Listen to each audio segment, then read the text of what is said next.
So we're gluttons for punishment, I guess. Oh. So the Transformers series continues, and we are now at the point where, uh, we brought Bumblebee home. Yesterday, and I'd rather watch that movie like 500 times because That, it's a good let's movie. say, because Bumblebee's act has a very big difference from the movie we're about to watch in that it's actually quite good. Yeah, yeah. It's the Dark of the Moon. Transformers: Dark of the Moon. Yeah, First of all, that's a stupid title. this.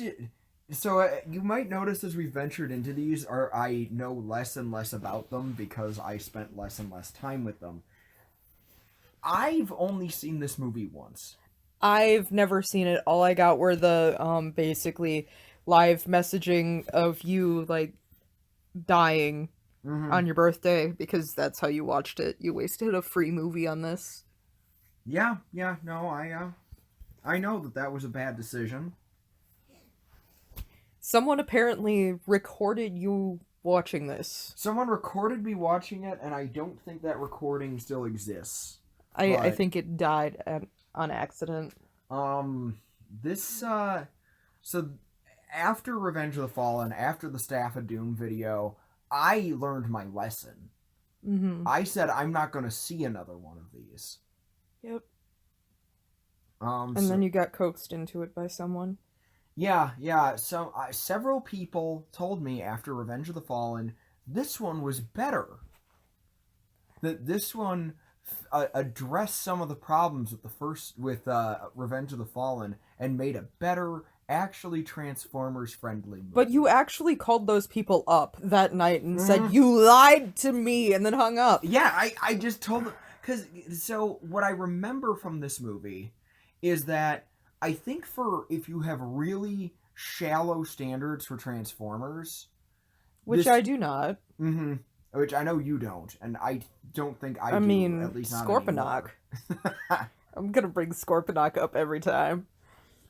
If you have really shallow standards for Transformers, I think you could somehow misconstrue this as an improvement because like Starscream's voice sounds a little bit more like the classic cartoon, and there's a group of violent Autobots called the Wreckers, and there's some other like weird hand wavy references to deep lore without actually understanding the deep lore.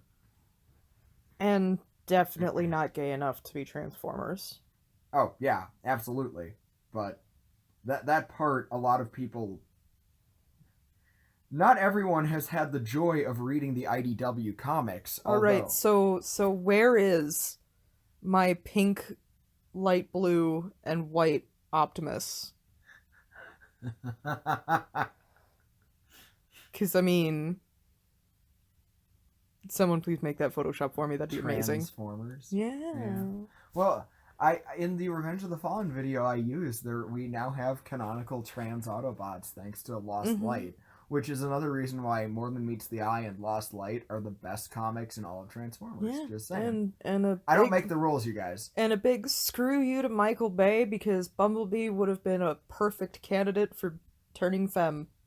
Yeah, honestly, I'm actually a little bit disappointed that I still think they should take a and do a female version named Yellow Jacket though. that would be fun. Like if they're not gonna do it with live action, Cyberverse. Come I hear on, you're a please do cute it. cartoon. We should you should try that out. Have her have the same voice quirk. I can tell you going in. I don't know how much you want to know. Sentinel Prime is in this So one. the Zeta.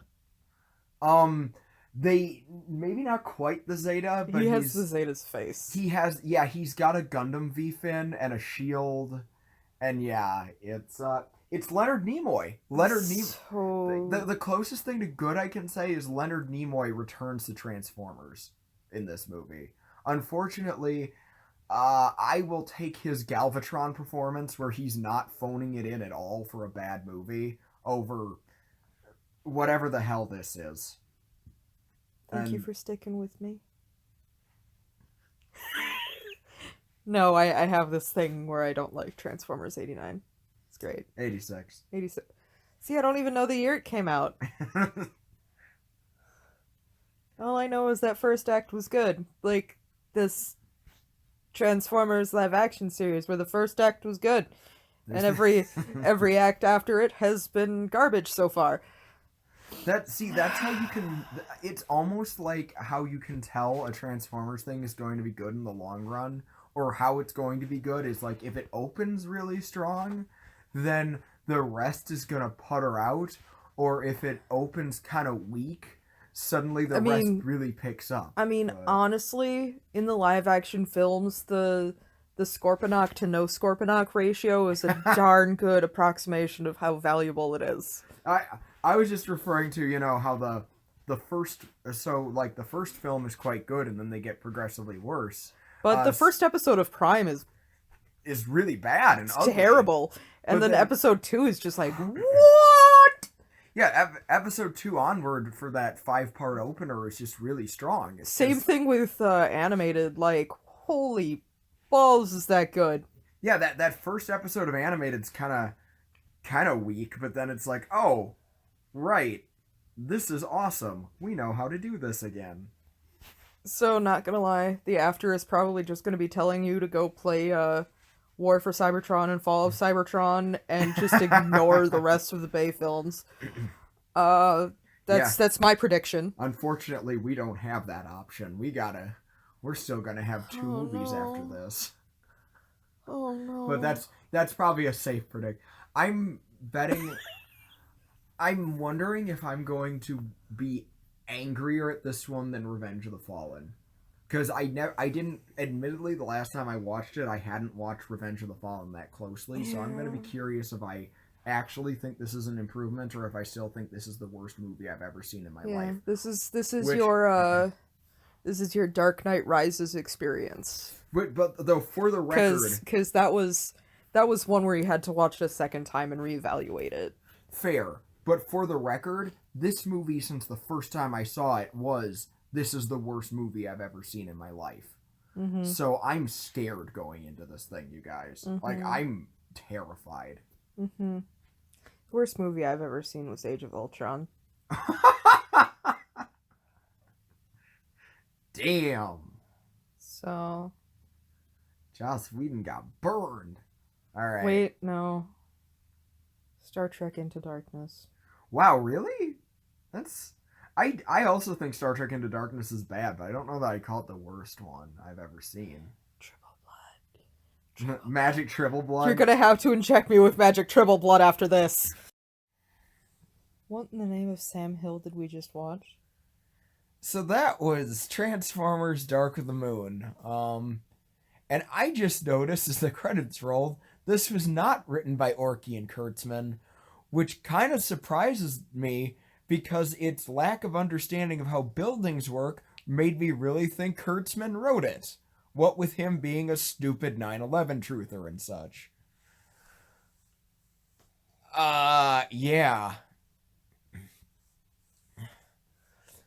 So I've been in some of the buildings that were used in footage, and that some of them exist in Milwaukee. Uh-huh, yeah, I've been in the one in Some of Milwaukee them as well. exist in Chicago, Uh-huh. where some of the movie's supposed to take place. Also, the Willis Tower got destroyed, but then was in literally the next scene, Oh my and god. as a night shot. Oh my goodness! Okay, where do we even start? So, Where does the movie start? They don't know location. First of all, that's a huge thing. They have no idea where any of the locations are, well, they did the same thing in Revenge of the Fallen. Like, Michael Bay makes it look like the pyramids are nearby the sea. which they're Which not. they're very not. Yeah, okay, well, we start this movie with Sam Witwicky not being able to get a job, and Nope, we started off with a butt shot of his girlfriend walking on her tippy toes upstairs. of his new girlfriend because Megan Fox had the clarity to leave this franchise. I keep calling him Zack Snyder, but his name is Michael Bay, but they're not much different. Um, I get in so much trouble when I say that the difference between Zack Snyder and Michael Bay is that people pretend Michael Bay or that Zack Snyder has any talent. Like they're the same director, if you ask me. they're pretty much the same. They both make garbage movies. They both don't know how color palettes work. I They don't know how scene setup is supposed to work. This movie might have been the worst in terms of set pieces will happen, but there's no setup as to how. Yeah. And also I made the comment like 20 minutes in, wow, we don't have any scene transitions. We just have just flat cuts. yeah. You have better editing in your videos, Nick. Oh, thank you, I think. You have better editing in your early videos. Or the other one that I get a kick out of is repeatedly there are scenes of Optimus Prime has a problem, and then we don't see how he resolves it. It's just resolved off screen. I feel like that's the whole movie. I feel like there was a problem and it was solved off screen, but I don't know what the problem was. Also, I did get Tiny Scorponok. Yeah, you gotta watch Scorponok. So Scorpowatch. what's interesting in this movie is that they kind of play it almost closer to the 80s cartoon in that it's kind of implied that Megatron comes up with a new plan every week, and this is just his plan this week. And I guess I can kind of dig that. Unfortunately, The execution was Starscream level incompetent. yeah, because Megatron is the Starscream in this movie, and a Dorito, and Starscream is a Dorito. So, you know, some. Well, I really did like the Laserbeak murder streak. If it would have been entirely about Laserbeak going on assassination missions, I would have been fine with that. I don't enjoy this Laserbeak design. I don't know what it is. I just don't like it. I like how they did the wings. That's fair. I don't like the eyes, but I like how they did the wings. They got the weird, obtuse bird shape going on. The other theme in I this, think it's because the beak opens sideways. yeah, that was weird. Like that was, you felt like it was just weird for the sake of being weird. His tongue also didn't stay in his mouth. Also, he had a tongue. Also, the robots were spitting in this movie, which is weird. Yeah, there was spit, there was blood, it was... What was going on? Also, there's a new Sideswipe whose name is Q, who is not Sideswipe, he's Q. You mean Dino? Dino. Dino was the new Sideswipe. Wheeljack was... Yeah, that's the other great thing, is that... Sideswipe's supposed to be red. Uh-huh. But he's silver. And the one who looks like Sideswipe... is called Dino, and he's a Latinx. And in the toy was named Mirage. Similarly, the toy of Q was named Wheeljack. Huh. Yeah. Optimus has his 80s trailer in this. Yeah, I built that trailer out of Creo blocks, and it was evil, and I hated it. And it does all sorts of weird crap that it shouldn't be able to do. I mean, it was fun. It was a cool... It was like fun, when people but do fun also stuff it got with him the trailer. stuck in wires. Yeah, Optimus is like a total putz. He falls into some wires and gets like stuck. Getting tangled in kite string. Like, how did you do that to yourself, man? And like... You literally have blades for arms! And best right? of all... Yes! And best of all, they never establish how he got out of it. He had the wreckers. I'm using giant air quotes here. He's using the Stunticons to get him out. I like... They act more like the Stunticons than the Wreckers. They look like Stunticons because they are Stunticons! Like... I'm trying to figure out why they had Beer Gut Yeah, that... there. What was his name? Did Beer Gut have a name? Why did he waddle? I didn't get any of the Wreckers' names. I was more just taken I aback. got that they were Impalas. I Terrible, terrible cars. I was mostly taken aback by the scene of them taking down a Decepticon and then tearing him apart limb by limb And then while laughing. and laughing about it. Yeah, these are our heroes in this. So guys, we demand to be taken seriously, say the Decepticons, whose name literally means deception. And then the humans go, I have made a terrible mistake. Our Nick has started watching Arrested Development, so I can actually make these jokes now. Our first appearance by Megatron, now he's a Mad Max truck. His first call to action is to yell at some wildlife. Yeah, he's just like yelling at zebras and elephants. That's a mood. Scene. That is a mood, though. He does have little parasites crawling around him. I think they're not scraplets. I think they're the little Metabots that actually show up now and then in continuity. Oh, I know. Yeah, but they didn't show up anywhere else here. Apparently, the whole plot was to get a ground space bridge, even though that technology obviously existed before Jetfire. Yeah, they make this big deal out of Sentinel Prime. Sentinel Prime invented space bridge, even though, like, literally light years away is Cybertron, and there's no way he would have ended up on the moon without space bridge. Also, we see Jetfire use the space bridge in the previous movie, and they said that he's like one of the oldest robots there is. So, this is, oh my god! Yeah, his grandfather was a wheel. They spend so much time like on this moon landing stuff, and there's that embarrassing bit with Buzz Aldrin where I was like, Jesus, Buzz, what have they done to you? Like all I know is that Wheelie was a mistake. Wheelie was a mistake in '86, and his new friend Beavis. Brains? Yeah. Question mark. They call him Brains, but he's Beavis. Like, Wheelie was a mistake. Wheelie was always a mistake. He started out as a mistake, and he just keeps getting worse. The only good thing was that Generations toy. That's fair. That's fair. Somehow they made him worse than the last movie, which is hard. Can we, this is so disjointed. Then again, my like brain is disjointed over this movie. Well, okay, let's, some focus topics. 2 of your favorite Decepticons, in addition to Laserbeak, we also had Soundwave and Shockwave in this.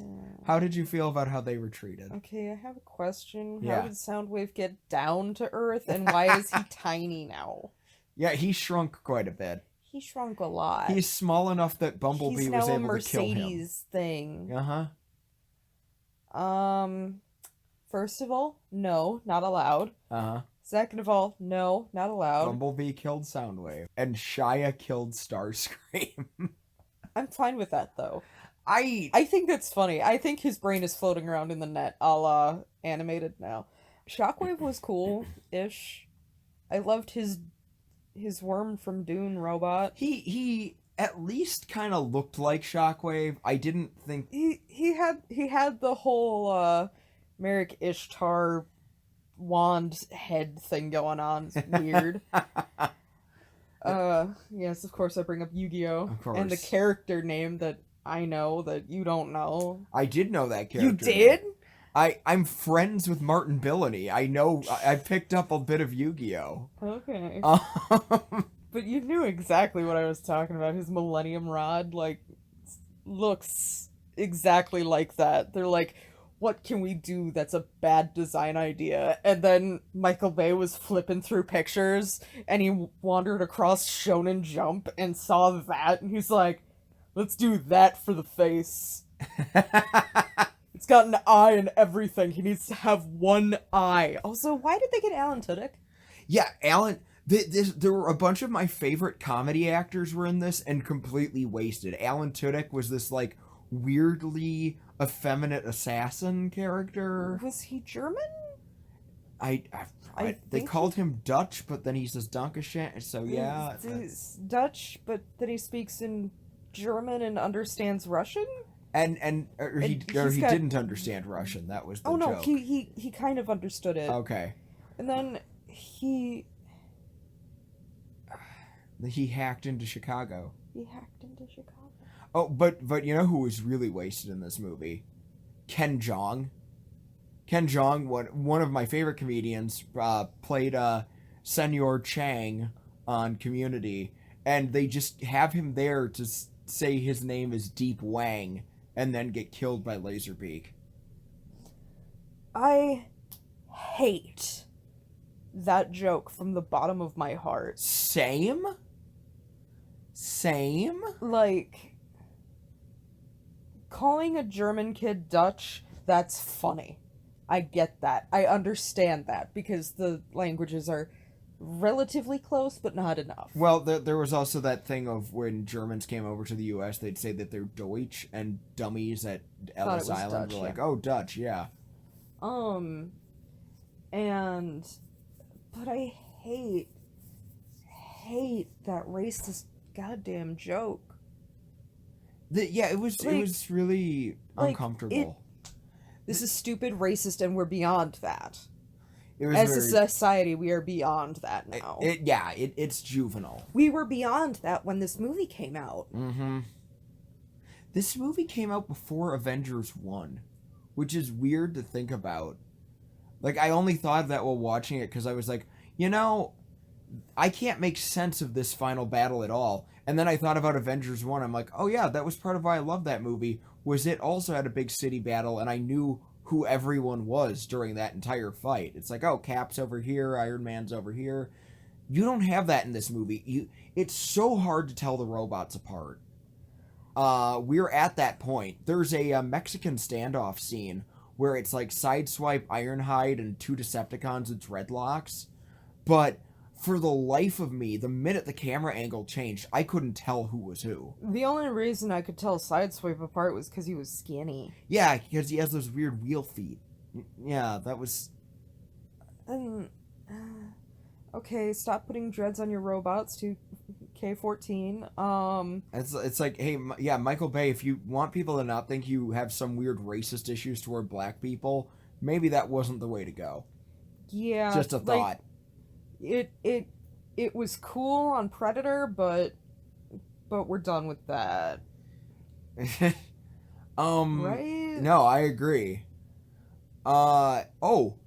Sentinel Prime, played by Leonard Nimoy. Rest his soul. Oh, God, I hate that this is one of the last things he was in. That makes me really sad. Oh, boy. I mean, then he did Star Trek Into Darkness, so... yeah, right? They're both embarrassing. This was really especially offensive to me, though, because... He kept quoting Spock. Yeah, he kept quoting Spock, but then he said one of Spock's most poignant lines, the needs of the many outweigh the needs of the few, and it was portrayed in this movie as a very bad thing.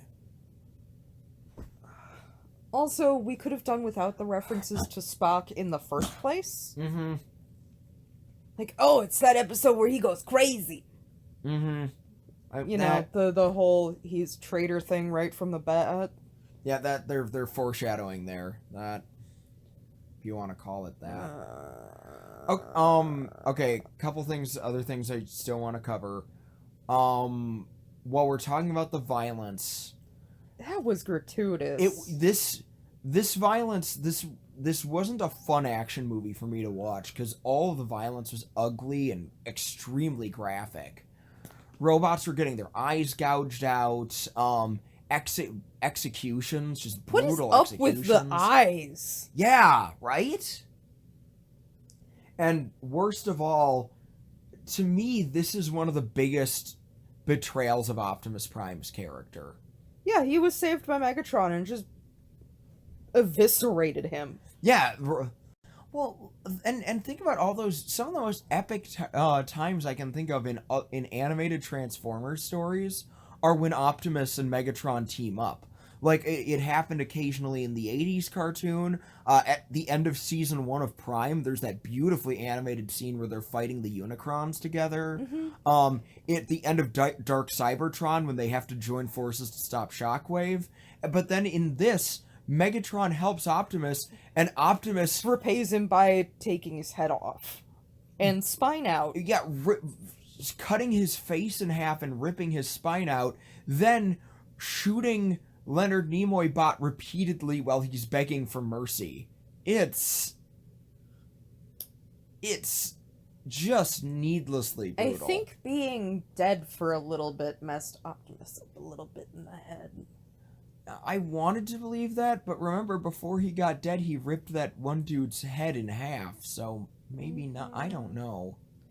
You know, I'm just gonna point this out here. We're never going to leave the human side. We are going to protect them for all time, and we will see you in the next film. Yeah, we will never betray the my faith in the humans will never be shaken. Boy, I can't wait for the next movie when that's the first thing he does. With that, we say peace, love, and robots. Okay, wait. One last thing. Okay, one last thing. I wanted to talk about the human characters because this is the last. You can move that around. Okay, this is the last time we're gonna talk about Shia because he's not in the next movie. I miss Shia. It's because Sam is like an insufferable version of himself in this movie. Like, he's a meme. Because he's at not. This point, he's just a meme of himself. Like, his job interviews, you watch them and you're not thinking, oh, how could he not get the job? You watch and you're like, yeah, I wouldn't hire that jackass either. Yeah. All except for the scene when he's like, oh, I got a presidential award from Obama, and then like the sociopath is like, oh, we're mostly Republicans here. Like, I guess on one hand that's kind of the closest thing to accurate social commentary I've ever seen Michael Bay do, where yeah, of course they'd be that stupid and petty, but other than that was and then the new girlfriend. The new girlfriend who had no personality whatsoever. And she's British. And was clearly just brought in at the last minute. Her personality was rich British bitch. She was That's just brought in at the last minute because they lost Megan Fox. That John Turturro can die. His character, anyway. Yeah, the last scene in the movie was him sexually assaulting someone. And then praising himself for getting thrown in jail for it. Awesome. Yeah. The parents did appear in this, and they were awful. Yeah. But not as awful as the last movie. Yeah, not as awful, but they still need to be punted into the sun. I agree. Can we feed them to the sun harvester? I wish we could. They blew it up. Can we feed him to the worm? Sure. The doom snake. Let's feed it to the doom snake.